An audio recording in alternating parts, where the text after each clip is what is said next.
साउज्यू जाँदै किनभने तपाईँले भन्नुभएको थियो त्यहाँ पार्लियामेन्टमा एमसिसी ल्याऊ यदि पार्लियामेन्टमा एमसिसी आयो भने शेरबहादुरद्वारा तपाईँको बिचमा एउटा केमिस्ट्री मिल्यो भने फेरि पनि तपाईँलाई थाहा छ 2054 सालमा तपाईँले हेर्नु भएको छ नि त वामदेव गौतम सरकार हुनुहुन्थ्यो वामदेव गौतम बाहिरिनु भयो तपाईँलाई सरकारमा लिएर के अरे त्यतिखेर केपी शर्मा ओली माधव नेपाललाई लिएर गिरिजाप्रसाद कोइरालाले सरकार बनाउनु भयो चुनावमा जानुभयो अहिले शेरबहादुरले फेरि एमसिसी पारित गर्न सक्नु भएन र तपाईँको साथ चाहियो पारित गराउनको लागि भनेर प्रस्ताव ल्याउनु भयो भने तपाईँ शेरबहादुरसँग सहकार्य गरेर एमसिसी पारित गराएर निर्वाचनमा जान तयार हुन्छ हुन्न अर्ली इलेक्सनको पक्षमा एमाले हो। एमसिसी जस्तो कुरा सडकमा यत्रो उठ्या छ। एमसिसी गर्ने पार्टीहरू नेपाली कांग्रेस र माओवादी केन्द्र दुईटा सरकारमा छन्। गठबन्धनका मुख्य नायके एउटा प्रधानमन्त्री भएर अर्को किङ मेकर भन्छन् नि त्यस्तो भएर त्यसरी बसेका पार्टीहरू छन्। न्यूनतम साझा कार्यक्रम आउँदा बोल्दैन सरकार, नीतिमा बोल्दैन सरकार। के हो सरकारले बिर्सियो कि भनेर मैले पार्लियामेन्टबाटै सम्झाएको साथीहरूलाई थाहा होला। यति साह्रो स्मरण शक्ति त सरकारको कमजोर नहुनु पर्ने। एमसिसी कसरी बिर्सियो, कसरी छुट्यो, के यो बोल्नै नपर्ने हेर्नै नपर्ने विषय भयो कि? केपी ओलीले झिक्नु भएको तर्फबाट देउबाले प्रहार गरे र यो चाहिँ लोकतन्त्रमाथि बज्रियो।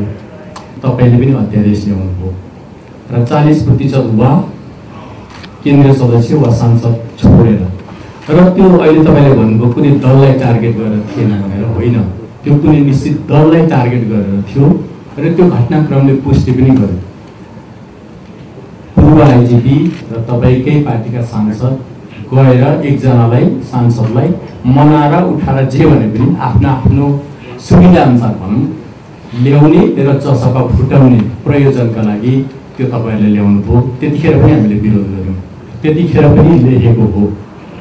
तर त्यतिखेर तपाईको पार्टीको नेताहरूबाट त्यसको बचाउ भयो, तपाईले पनि बचाउ गर्नुभयो। प्रदीपजी अगाडि हुनुहुन्छ, मैले सार्वजनिक त भने लेखेको छैन तर आज म भन्छु।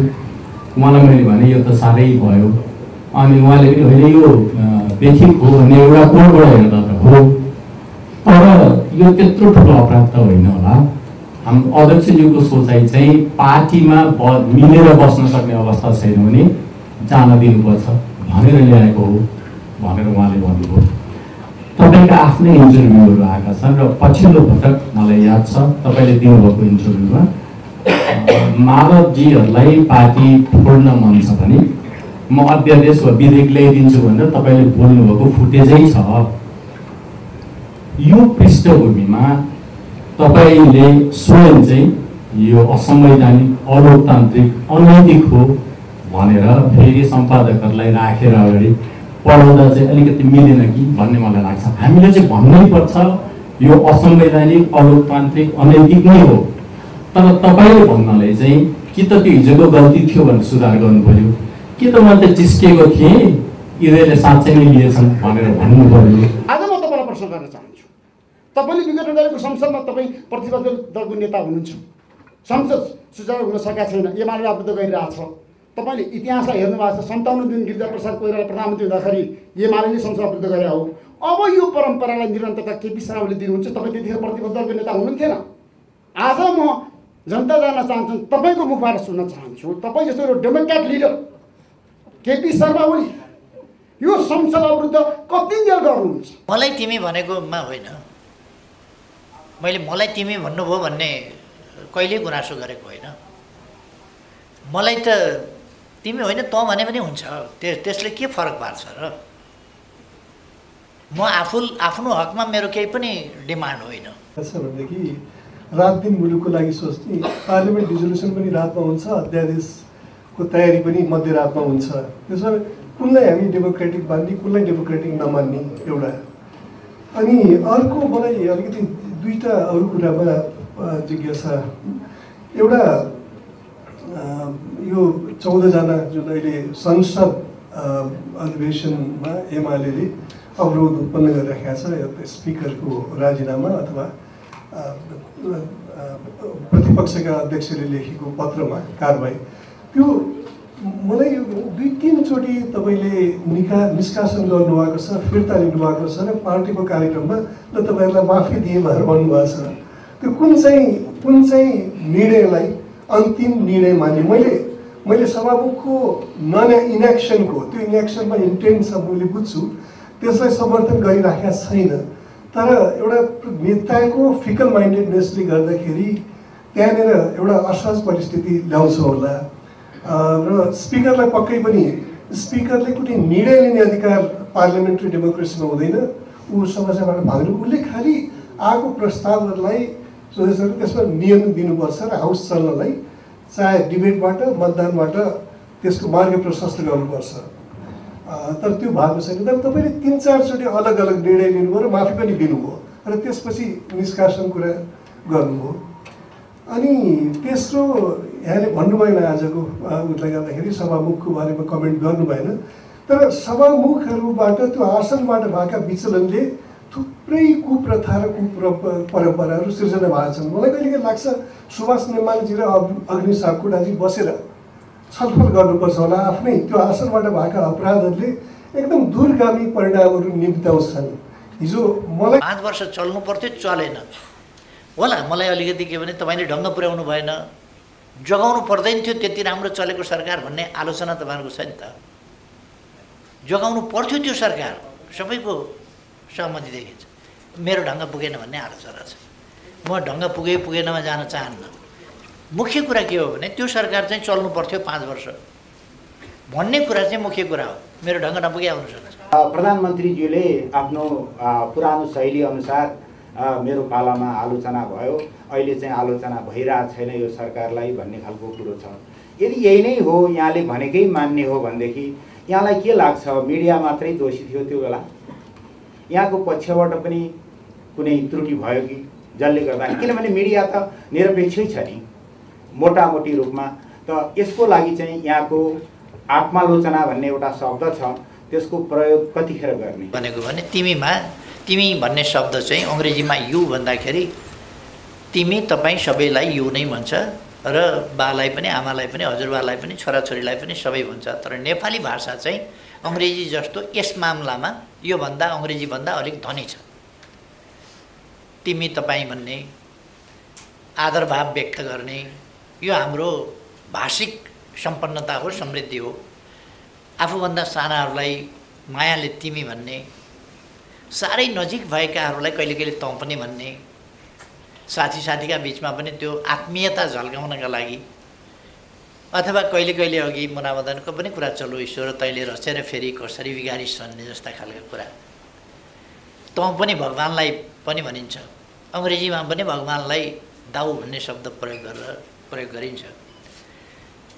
तर हाम्रो भाषा चाहिँ तिमी तपाईँ तँ हजुर विभिन्न शब्दमा बोलाउँदाखेरि हामी हजुर भनेर जवाफ दिन्छौँ। कसैले बोलायो भने हजुर भनेर बोल्छौँ। त्यस्तो खालको एउटा शिष्ट शब्द हो। त्यसकारण हामीले अरूको नकल मात्रै नगरौँ, आफ्नो भाषिक सम्पन्नता भाषिक ओजतालाई कायम राखौँ। र हाम्रो देश एउटा सभ्यताको सुरुवात गर्ने देश हो। यसमा तपाईँहरूले भाषाको प्रयोगको सम्बन्धमा प्रश्न उठाउनु भएको छ, सम्पादकीय पनि लेख्नु भएको छ। त्यसको दुईटा पक्ष हुन सक्छ। एउटा साँच्चै भाषा अलिक खस्कियो, भाषा खस्किनु हुँदैन, भाषाले मर्यादाका सीमाहरू नाग्नु हुँदैन। विचार आफ्ना हुन सक्दछन्, असहमति हुन सक्दछन्, विरोध हुन सक्दछ, आलोचना हुन सक्दछ, तर भाषिक संयम, भाषिक स्तरीयता र भाषिक मर्यादा त्यसका सीमाहरू उल्लङ्घन हुनु हुँदैन भन्ने मनसायका साथ पनि सम्पादकीयहरू आएका छन्। भने आफै सम्पादकीय लेख्ने सम्पादकजीहरूका भाषा आफ्नै सञ्चार माध्यमहरूमा पनि यसो हेर्नुभए पनि हुन्छ। अथवा यो भाषिक समस्या एउटा साझा समस्याकै रूपमा आएको छ कि जस्तो पनि लाग्छ। यसप्रति हामी सबैले ध्यान दिनुपर्छ। मलाई तिमी भनेकोमा होइन, मैले मलाई तिमी भन्नुभयो भन्ने कहिल्यै गुनासो गरेको होइन। मलाई त तिमी होइन तँ भने पनि हुन्छ, त्यसले के फरक पार्छ र? म आफ्नो हकमा मेरो केही पनि डिमान्ड होइन। प्रश्न के हो भने हाम्रो भाषिक श्रेष्ठता जुन छ, सम्पन्नता जुन छ र यो भाषिक श्रेष्ठता जुन छ त्यो यसमा थुप्रै यस्ता पक्षहरू छन् हाम्रो भाषामा। धेरै ठुलो जनसङ्ख्याले बोल्ने भाषा होइन यो, तर यसमा नेपाल शब्दहरू जस्ता, अनुकरणात्मक शब्दहरू जस्ता र आदरार्थी शब्दहरू जस्ता यस्ता थुप्रै कुराहरूले हाम्रो भाषालाई समृद्ध बनाएको छ। त्यतापट्टि हामी यस समृद्धिलाई बचाउँ भन्ने कुरा हो। साहित्यमा प्रयोग हुनु बेग्लै कुरा हो। साहित्यमा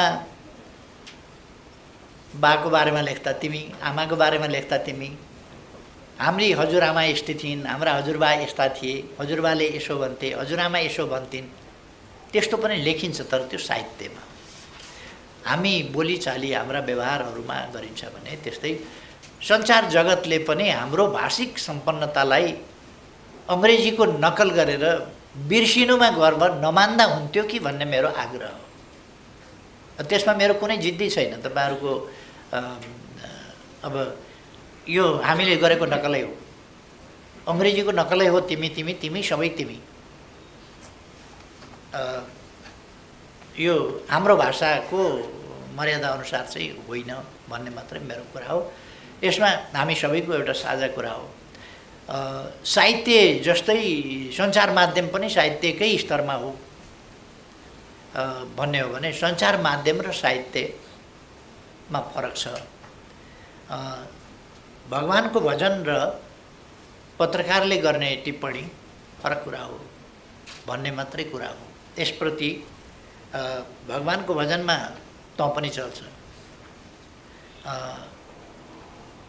पत्रकारले गर्ने टिप्पणीमा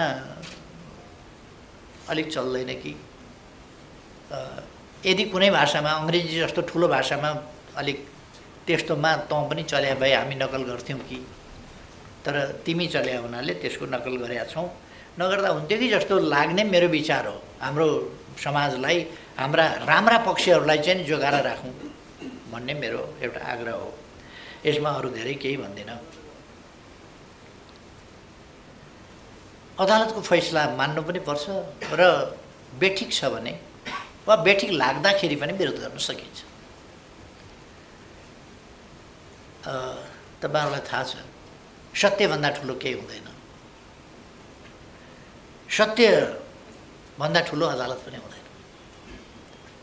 अदालत लोकतन्त्रमा शक्ति तीर्थीकरणको सिद्धान्त अन्तर्गत स्वतन्त्र न्यायालय भनेर मानिन्छ र न्यायालयबाट त्यस अनुसारको मर्यादाको अपेक्षा गरिन्छ, त्यस भूमिकाको, त्यस धर्मको निर्वाहको अपेक्षा गरिन्छ।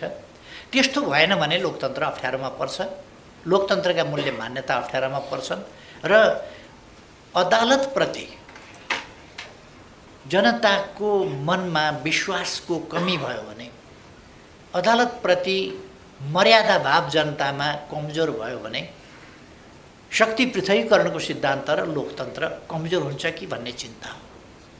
त्यसकारण अदालतप्रति यस्तो मर्यादाको अपेक्षा गरिन्छ जहाँ मान्छेलाई असहमतिका बावजुद स्वीकार्न मन होस्।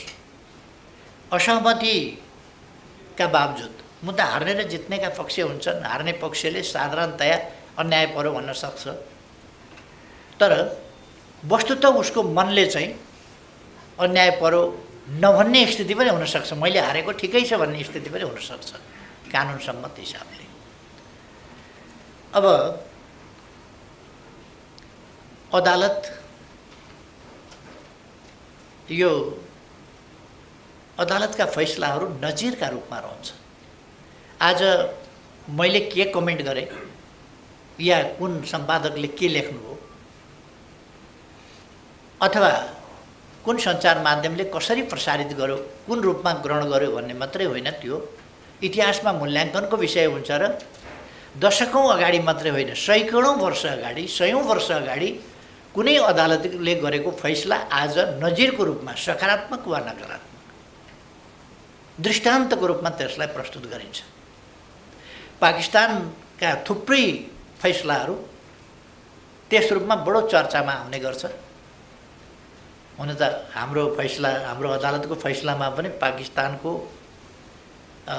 नकारात्मक कुराहरूको चाहिँ चर्चा देखिन्छ। अहिले मेरो त्यो विषय होइन कि मैले त्यसको चिरफारमा जान खोजेको होइन। अदालतको फैसला न्यायसम्मत हुनुपर्दछ। न्याय भनेको संविधान र कानुन सम्मत हुनुपर्दछ। न्याय हुन्छ कि हुँदैन भन्ने होइन, न्याय चाहिँ तत्कालीन संविधान, कानुन, सामाजिक प्रबन्ध, समाजले स्वीकारेका मूल्य मान्यताहरूका आधारमा न्याय निरूपण गरिन्छ, संविधान कानुनका आधारमा। त्यसकारण त्यसलाई न्याय मान्नुपर्छ। त्यो अपेक्षा आम जनताले गरेका हुन्छन्, सबैले गरेका हुन्छन्। एकपल्ट एउटा फैसला, उस्तै प्रकृतिको फैसला अध्यादेशबाट राज्य सञ्चालन गर्न खोजियो, राज्य चलाउन खोजियो भन्ने हुन्छ। अर्कापल्ट त्यही कुरा केही पनि हुँदैन। त्यो यस्तो खालको कुरा हुँदाखेरि हामीलाई त केही छैन। एमाले प्रतिपक्षमा गयो भने साथीहरूले अघि अलिकति चिन्ता पनि जाहेर गर्नुभएको छ नि, 5 वर्ष चलाउन सक्नु भएन भनेर।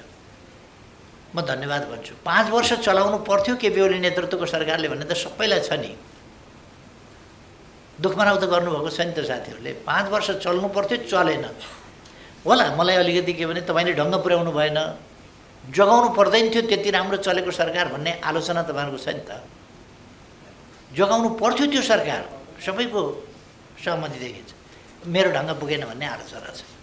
म ढङ्ग पुगेनमा जान चाहन्न। मुख्य कुरा के हो भने त्यो सरकार चाहिँ चल्नु पर्थ्यो 5 वर्ष भन्ने कुरा चाहिँ मुख्य कुरा हो। मेरो ढङ्ग नपुगे आउनु सक्छ। अब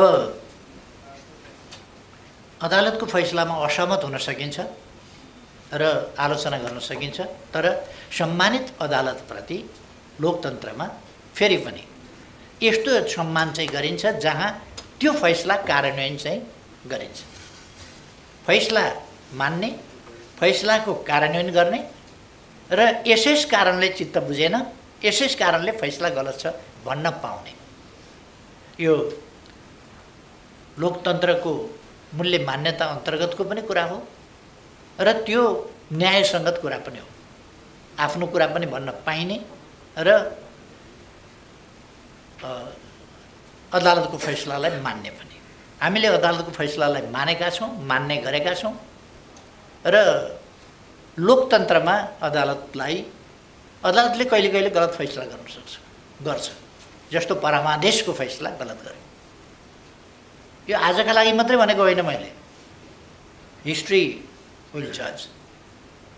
भोलि इतिहासले मूल्याङ्कन गर्नेछ यो संविधान सम्मत भएन। तर पनि लोकतान्त्रिक प्रणालीमा शक्ति पृथकीकरणको सिद्धान्तमा स्वतन्त्र न्यायालयका रूपमा फैसला जस्तोसुकै आए पनि मानिन्छ। यो आफ्नो मर्यादा, जनताको नजरमा आफ्नो मूल्याङ्कन र जनताको अदालतप्रतिको विश्वासको रक्षा गर्ने काम सबैको हो। त्यसमा पनि अदालतको मुख्य रूपमा हुन्छ। मैले त्यति मात्रै यसमा भन्न चाहन्छु।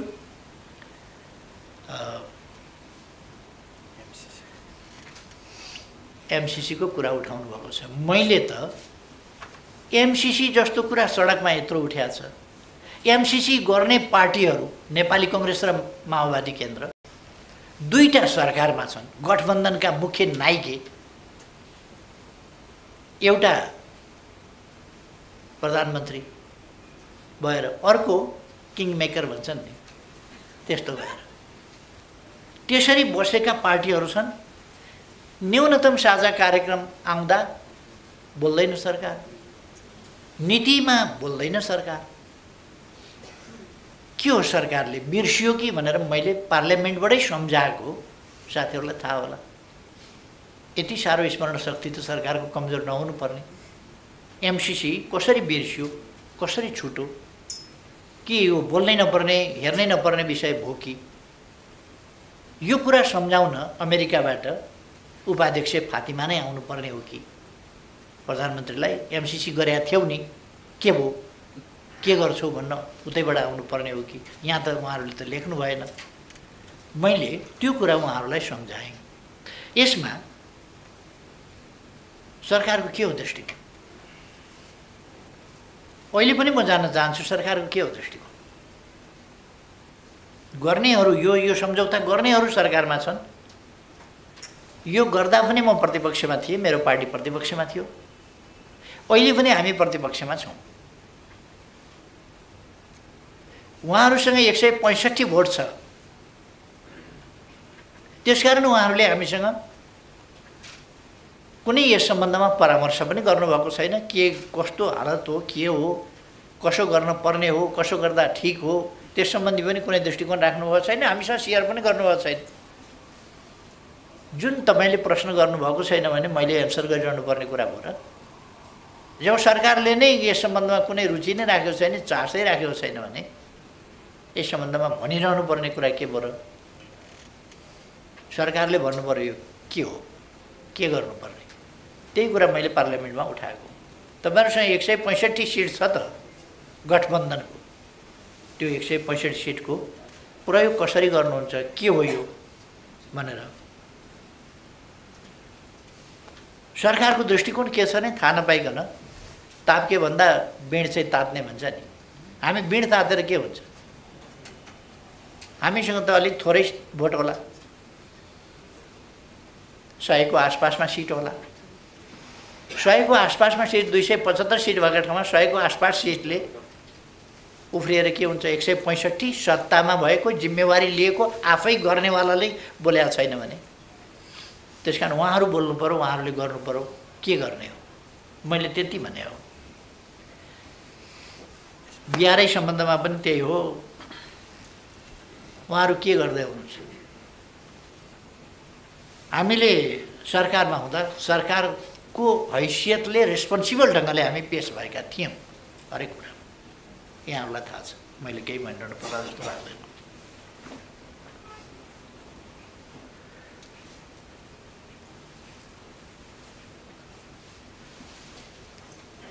जनताको बहुदलीय जनवादको बारेमा प्रश्न उठाउनु भएको छ।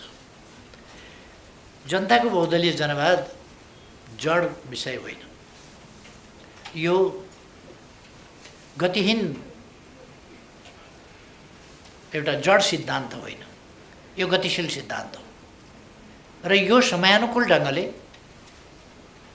आवश्यकता अनुसार परिमार्जित र विकसित हुँदै जान्छ। अहिलेसम्ममा थुप्रै कुराहरूमा यो परिमार्जित र विकसित भएको छ। जनताको बहुदलीय जनवाद 49 सालमा हामीले महाधिवेशन 5औं महाधिवेशनमा यसलाई सूत्रीकृत गर्दा जे कुराहरू थिए त्यसभित्र वा जे कुराहरू हामीले त्यति बेला विकसित गरेका थियौँ त्यो त्यति बेला विकसित भए जति मात्रै कुरा होइन। त्यो पछिसम्मका लागि त्यसले एउटा दृष्टिकोण दिएको थियो, एउटा चिन्तन दिएको थियो। हो त्यो चिन्तनबाट अगाडि बढ्छ।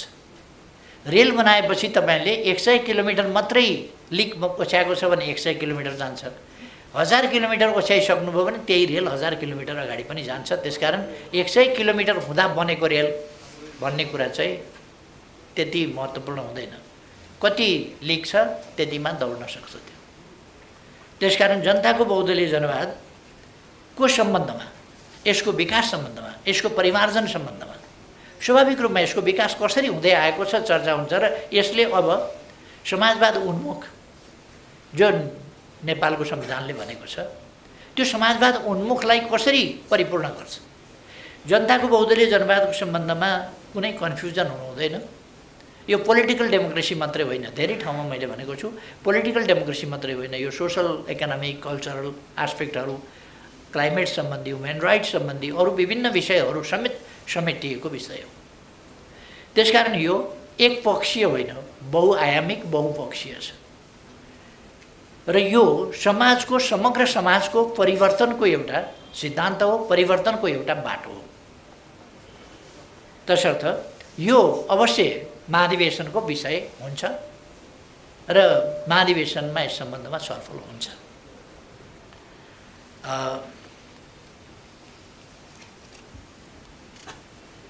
अहिलेको व्यवस्था र बहुदलीय जनवादका बीचमा भिन्नता छ कि छैन भनेर जनताको बहुदलीय जनवादका अंशहरू अहिलेको प्रणालीमा छन्। जनताको बहुदलीय जनवाद भनेको समृद्ध नेपाल सुखी नेपाली हो, त्यसको गन्तव्य भनेका छौँ। जो उपलब्धि भइसकेको छैन, जो हासिल भइसकेको छैन, त्यसकारण त्यो हासिल गर्न पर्छ। जनताको बहुदलीय जनवादमा पुग्न समृद्धि, न्याय र समानता सहितको समृद्धि समाजवाद हो, जहाँ मान्छेले सुख प्राप्त गर्न सक्छ। समृद्धि मात्रै होइन, पर क्यापिटा इन्कमबाट मात्रै होइन, अथवा जिडिपीबाट मात्रै हेरिने समृद्धि होइन, हरेक व्यक्तिको जीवनमा हेरिने समृद्धि हो। र हरेक व्यक्तिको अधिकारमा पहुँच, त्यसै गरेर सम्पूर्ण हक अधिकारको अवस्था, सामाजिक न्याय समानताको प्राप्ति, भयरहित जीवन बाँच्न पाउने अधिकार र सम्मानित जीवन बाँच्न पाउने अधिकार लगायतका जैविक र मानवीय आवश्यकताहरूको न्यायोचित परिपूर्ति भएको समाज नै जनताको बहुदलीय जनवाद हो, त्यसको विकसित रूप हो। र त्यहाँ पुग्ने गन्तव्य यसले भन्दछ, जसलाई हामीले परिपूर्ण लोकतन्त्र भनेका छौँ, कम्प्रेहेन्सिभ डेमोक्रेसी। त्यसकारण यो कम्प्रेहेन्सिभ डेमोक्रेसी हो। मलाई एकपल्ट एकजना नेताले सोध्नुभयो, डेमोक्रेसी भनिसकेपछि फेरि कम्प्रेहेन्सिभ किन भन्नु पर्यो, पूर्ण परिपूर्ण किन भन्नु पर्यो, डेमोक्रेसी भनेपछि पूर्ण भइगयो नि भनेर। त्यसका निम्ति अहिले भर्खरै साथीहरूले प्रसारण पनि गर्नुभएको छ। बिपी कोइरालाले 2035 साल माघ 27 गते बिबिसीलाई दिनुभएको अप्रकाशित अन्तर्वार्ता अहिले उहाँकै आवाजमा प्रकाशित भएको छ, यहाँहरूले नै गर्नुभएको छ प्रकाशित। त्यो इन्टरभ्यू हेर्नुभयो भने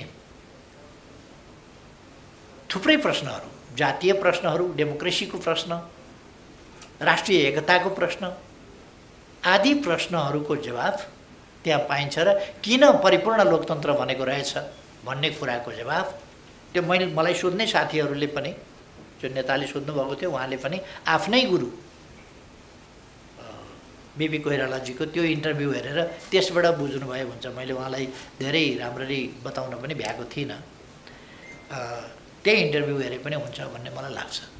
किन बिपी कोइरालाले पूर्ण लोकतन्त्र भन्नुभयो, किन उहाँले लोकतन्त्र मात्रै भनेर नपुगेर पूर्ण लोकतन्त्र के अर्थमा भन्नुभयो भन्ने कुरा।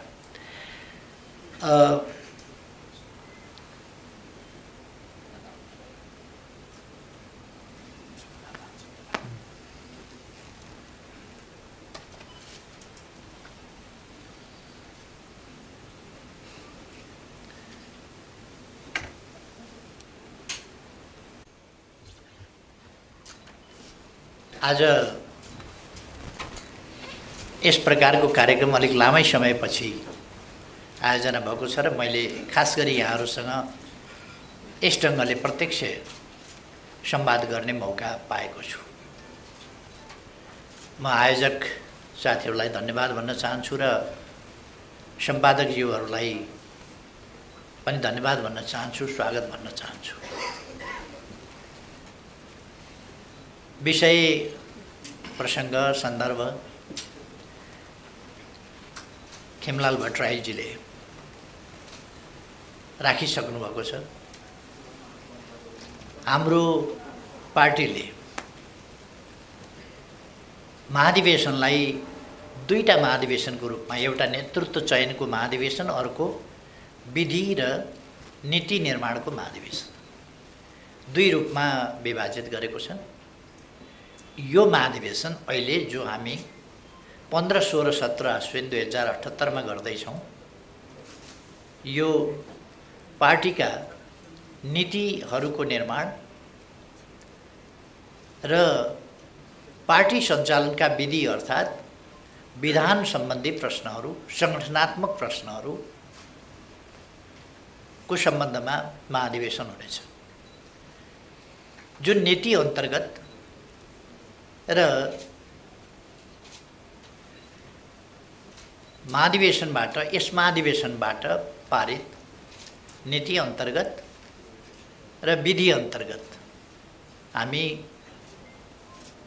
आगामी मङ्सिरमा हुने पार्टीको 10औं राष्ट्रिय महाधिवेशन आयोजना गर्नेछौँ र त्यसबाट नेतृत्व निर्माण हुनेछ, नेतृत्व चयन हुनेछ।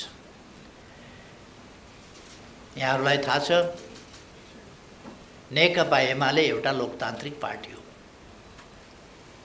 लोकतन्त्रको सङ्घर्षमा यसले लामो समयदेखि असाधारण योगदान गर्दै आएको छ। लोकतन्त्र प्रणालीको रूपमा मात्रै होइन, लोकतन्त्रलाई पद्धति र प्रक्रियाको रूपमा पनि।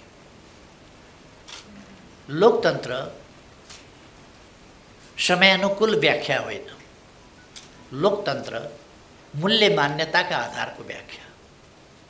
त्यसमा नेकपा एमाले विश्वास गर्दछ र तदनुसारको अभ्यासमा विश्वास गर्दछ। तदनुसार नै यस महाधिवेशनले गहन छलफलका साथ दस्तावेजहरूमा छलफल गरेर निष्कर्षहरू निकाल्नेछ। जुन निष्कर्षहरू अनुसार आगामी दिनका लागि हाम्रो पार्टी, हाम्रा सिद्धान्तहरू कस्ता हुने, हाम्रो गन्तव्य के, त्यस गन्तव्यमा पुग्ने बाटो के,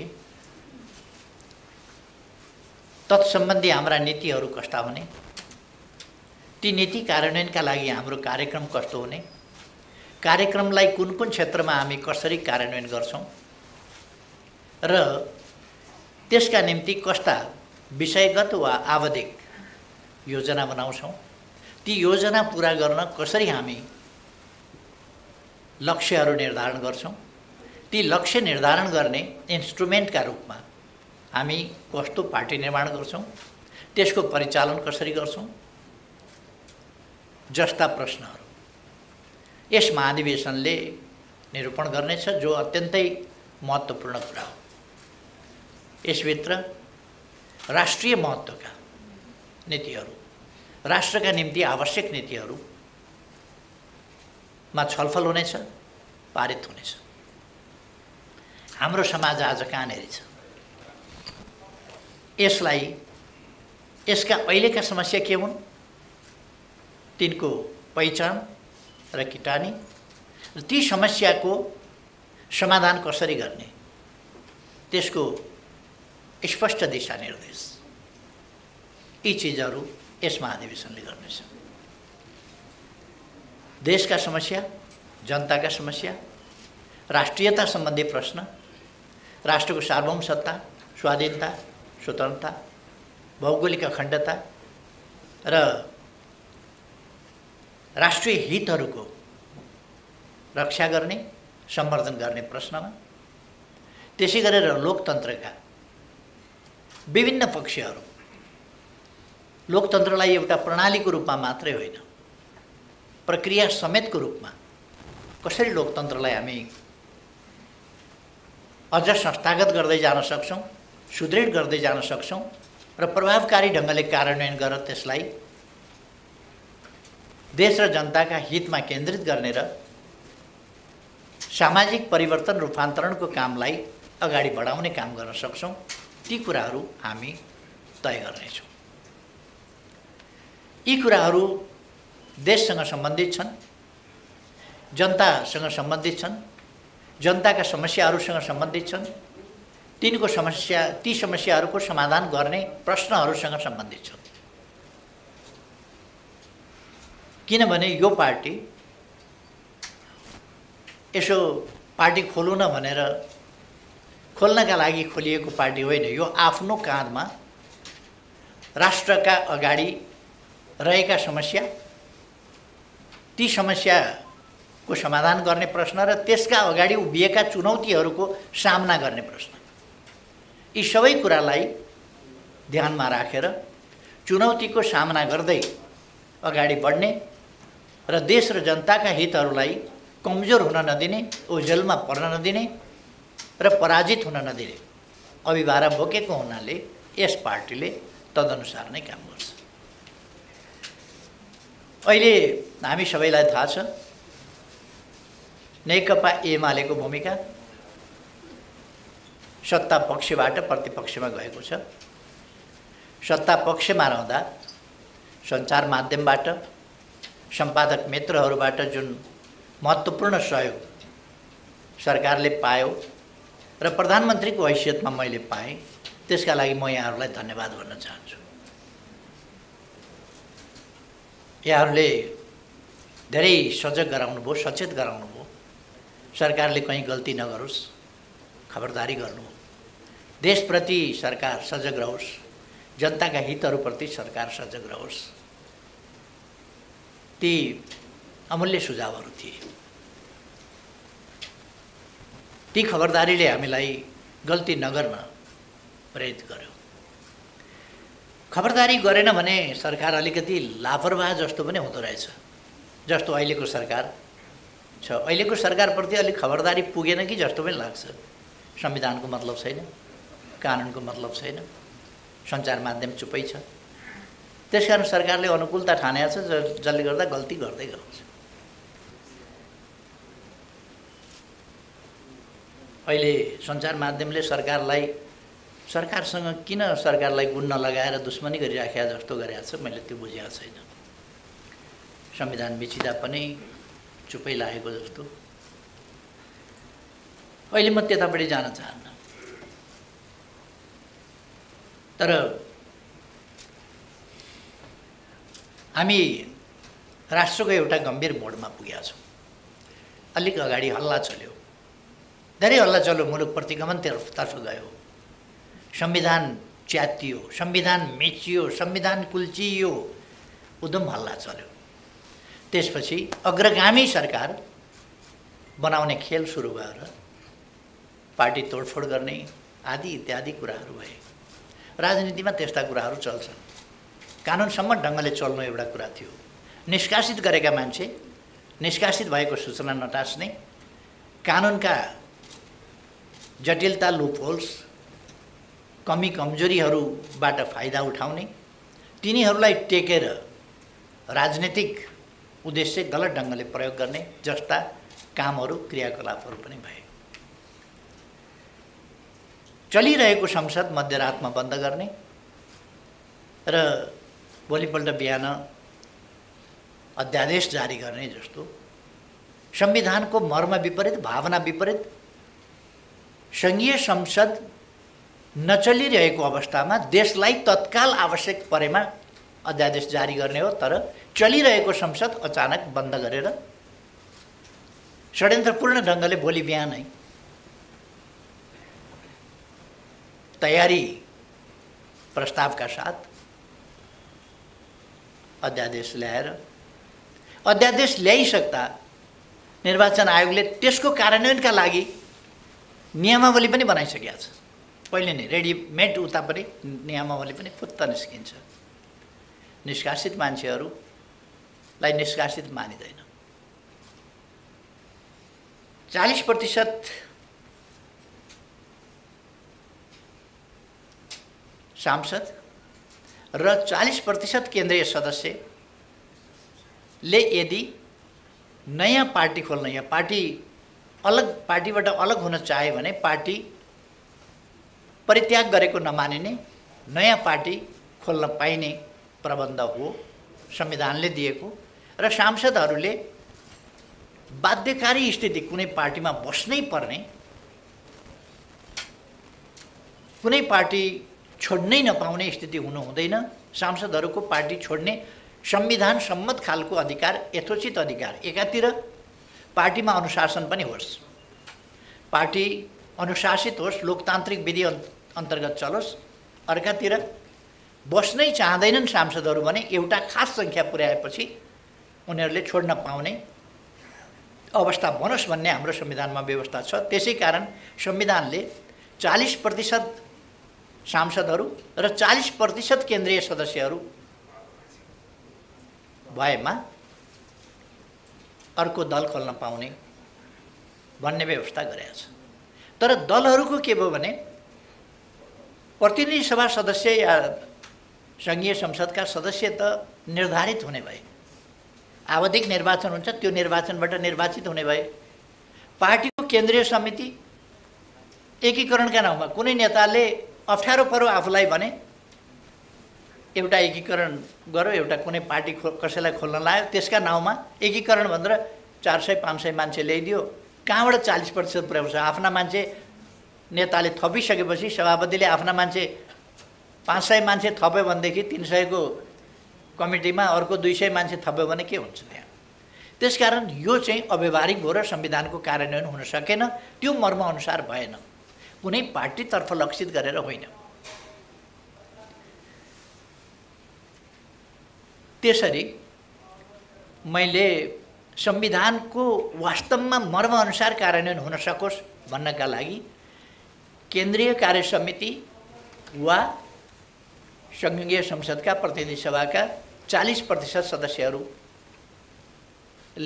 अलग संगठन बनाउन पाउने भन्ने अध्यादेश संसद नचलिरहेको बखत ल्याएको थिएँ। त्यसको चर्को विरोध भयो र जसले चर्को विरोध गरेका थिए, असंवैधानिक भयो भनेका थिए, उत्पात मचाएका थिए र पार्टी अर्को पार्टीलाई फुटाउने गलत मनसायले यस्तो गर्न पाइँदैन भनेका थिए, त्यो कुराहरू अहिले पछिल्लोपल्ट त भदौ 2 गते त्यही उद्देश्यका साथ अघि नै मैले भने मध्यरातमा अचानक चलिरहेको चालु अधिवेशन अन्त्य गरेर भोलि बिहान अध्यादेश निकाल्ने काम हो।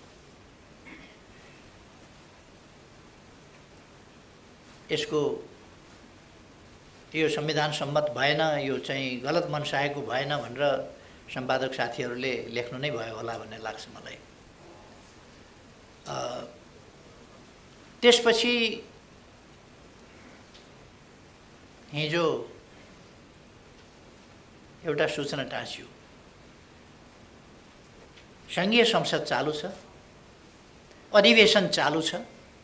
अधिवेशन चालू भएकै बखत अधिवेशनमा प्रतिस्थापन विधेयकको रूपमा अब संसदलाई जानकारी गराइएको छ र अधिवेशन चालू रहेको बेला त्यहाँ अधिवेशनमा त्यो विधेयक छँदैछ। त्यसको टुङ्गो अधिवेशनबाट नगरेर सूचना जारी गर्न लगाइयो। सूचना जारी गरेर अध्यादेश फिर्ता लिएको भनेर कानुन निर्माण संशोधन र त्यसको खारेजी संसदले गर्छ। संसद नचलेका बेला देशका लागि जरुरी पर्यो भने अध्यादेश ल्याउन पाइन्छ। न पहिले जरुरी पर्यो न हिजो जरुरी पर्यो। जरुरी परेको भए त संसद चलेका बेला त संसदमै ल्याउन सकिन्थ्यो। चलिराखेको संसद बन्द गरेर ल्याइयो। देशलाई एकदम जरुरी, एकदम आवश्यकता होइन, पार्टी फुटाउने गलत मनसाय, दूषित मनसायका साथ ल्याइयो।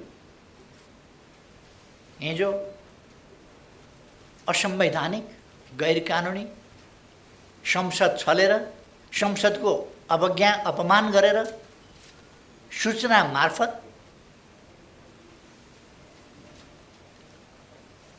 अध्यादेश फिर्ता बन्यो।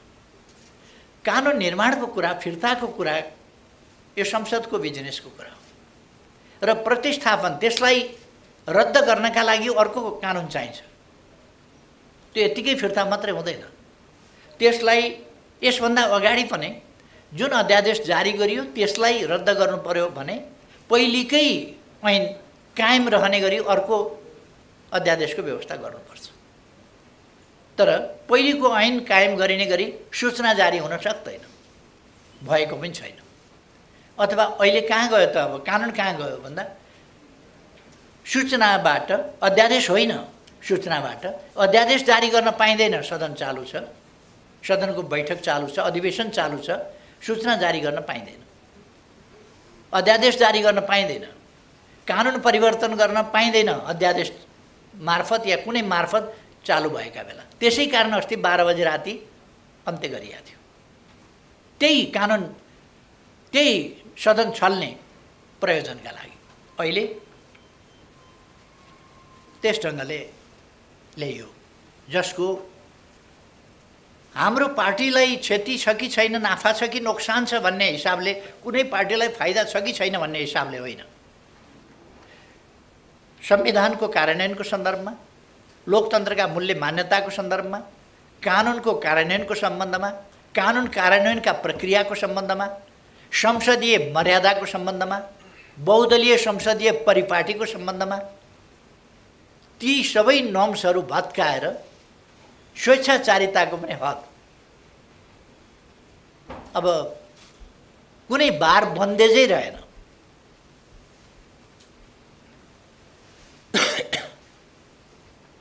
यसरी हिजो एमाले फुटाउने काम सकिएछ, प्रयोजन सिद्धिएछ। त्यही कुरा त संसदबाट गरे हुन्छ नि त। संसद चालु छ, त्यहाँ प्रतिस्थापन विधेयक प्रस्तुत छ। त्यो विधेयक के भयो त? अब संसदमा प्रस्तुत विधेयक कुनै सूचनाको भरमा रद्द हुन्छ कि हुँदैन? त्यो विधेयक फिर्ता गयो कि गएन? यी कुनै प्रश्नको केही पनि जवाफ चाहिएन। गठबन्धनले जे गरे पनि उचितै हुने खालको एउटा सोच, जो लोकतन्त्रभित्र लोकतन्त्रको परिभाषामा पर्दैन। हाम्रो चिन्ता लोकतन्त्रको भविष्यप्रति हो, लोकतान्त्रिक प्रणालीको भविष्यप्रति हो। लोकतान्त्रिक प्रणाली यदि प्रक्रियाहरू कमजोर हुँदै गएर प्रक्रियाले प्रणालीलाई शिथिल बनाउँदै लग्यो भने, यदि प्रणाली कार्यान्वयन गर्ने प्रक्रिया भएन भने, संविधान कार्यान्वयन गर्न कानुन चाहिन्छ, कानुन कार्यान्वयन गर्न नियमावली चाहिन्छ। त्यसै गरेर प्रणाली आफै मात्रै चल्दैन। प्रणालीलाई सञ्चालन गर्नका लागि प्रक्रियागत पक्षहरू हुन्छन्, पद्धतिगत पक्षहरू हुन्छन्। पद्धति प्रक्रियाका पक्षहरूबाट प्रणाली ध्वस्त पार्दै लगियो भने प्रणाली प्रणालीको रूपमा जीवित रहन सक्दैन। दुनियाँमा किन लोकतन्त्र पटक पटक असफल हुन्छन्? हाम्रै देशमा किन असफल भएको छ पटक पटक? किन हाम्रै देशमा प्रतिगमन भएको छ पटक पटक? हुन त यहाँ मनलाग्दी प्रतिगमन शब्दको दुरुपयोग गर्ने गरिएको छ। प्रतिगमन शब्दको दुरुपयोग जनादेशका लागि जाने कुरालाई पनि प्रतिगमन भन्न थालियो। जनादेशका लागि जाने कुरालाई पनि प्रतिगमन भनेपछि त अग्रगमन भनेको के हो? संसदलाई पङ्गु बनाउनु, कुनै काम नगर्नु, मन्त्री परिषदलाई पूर्णता दिन नसक्ने, 2.5 महिनासम्म पूर्णता दिन नसक्ने जोडजामको सरकार बनाएर देशको अमूल्य समय, तीव्र गतिमा विकास भइरहेको वर्तमान दुनियाँको यो समय, यसलाई बर्बाद गर्नु अग्रगमन हुन्छ। त्यतापट्टि पनि म अहिले जान चाहन्न। जे होस्, अहिले हामी सबैलाई थाहा छ, एउटा जनादेशको सरकार होइन, परमादेशको सरकार छ। राष्ट्रपतिका अधिकार राष्ट्रपतिले विचार गर्नुपर्ने कुरा, राष्ट्रपतिले प्रधानमन्त्री नियुक्त गर्ने कुरा परमादेशबाट नियुक्त भएको स्थिति छ। अहिलेका लागि आनन्द छ। कतिपयलाई नेकपा एमाले सरकारमा रहेको, देश विकास भएको, बाटाहरू बनेको, तीव्र गतिमा निर्माण कार्यहरू भएको मन नपरेको हुनसक्छ। त्यसका मकसदहरू फरक हुन सक्दछ, त्यसमा आइडियोलोजिकल प्रेजुडिस हुन सक्दछ। तर मुख्य कुरा आजको कसको लाभ कसको हानि भन्ने कुरा होइन। भविष्यका लागि लोकतन्त्रले जित्नुपर्छ। नेकपा एमाले जित्छ कि जित्दैन अर्को कुरा हो, लोकतन्त्रले जित्नुपर्छ, देशले जित्नुपर्छ, जनताले जित्नुपर्छ। एमालेका कुरा या कसैका कुरा माथि पर्नुपर्छ भन्ने होइन। देशका हितहरू माथि पर्नुपर्छ, जनताका हितहरू माथि पर्नुपर्छ, लोकतन्त्रको भविष्य माथि पर्नुपर्छ, सुरक्षित हुनुपर्छ। यो सफलतापूर्वक अगाडि बढ्नुपर्छ र देशमा प्रस्पेरिटी आउनुपर्छ। देश आधुनिकतातर्फ जानुपर्छ। देश एउटा सभ्य सम्भ्रान्त विकसित सामाजिक न्याय र समानता सहितको समृद्धि भएको देशको रूपमा विकास हुनुपर्छ।